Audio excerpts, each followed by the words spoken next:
This is where math meets the mission. Hey, I am Chuck the Bureaucrat, and I've been talking to you about the Department of Defense's planning, programming, budgeting, and execution process. In earlier videos, I walked you through the major steps of budget formulation and execution. Budget formulation is where the president consolidates his budget request for Congress. And execution is where the services spend the money that Congress appropriates for them. You might wonder, how does the service get a say in all of this?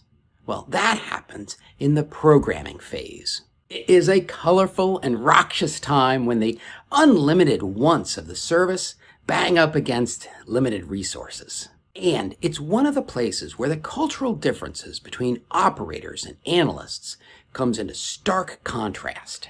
You see, the operators are coming at this from the planning side of the equation, and they are experts at getting stuff done. And you get things done with soldiers and trucks and ammunition. But you can't just ask Congress for soldiers and trucks and ammunition. You have to ask them for dollars. Meanwhile, on the right-hand side of the PPBE equation, you've got the comptrollers, and they have a particular quality. They make the numbers balance. They're really good at it, and they've saved plenty of commanders' butts by doing it, so they are going to keeping the books straight. But if you leave comptrollers and operators unsupervised together, you get a lot of yelling. A lot. And eventually, both of them just say, "Fine, I'll do it my way." And then some unpaid congressional intern eats you for lunch.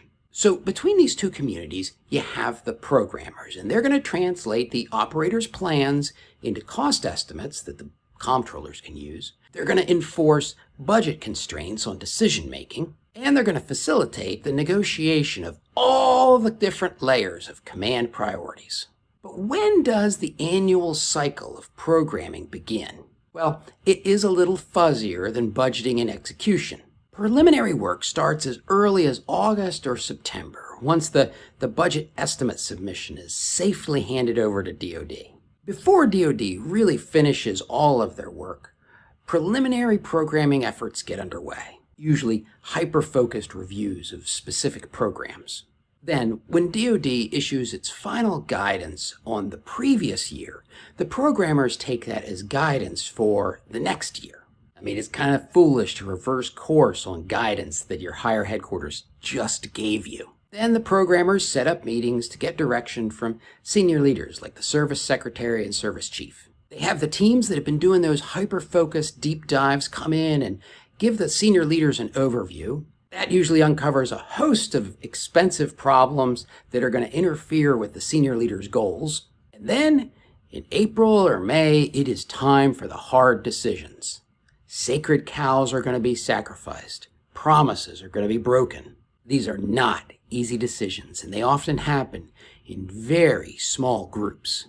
So by June, the programmers have to tidy up their work in preparation to submit the budget estimate submission to DoD. But that does not mean that their work is done. Those hard, last-minute decisions, well, they're not going to sit well with some stakeholders. Some stakeholders will go rogue. They'll try to buck the senior leaders' decisions.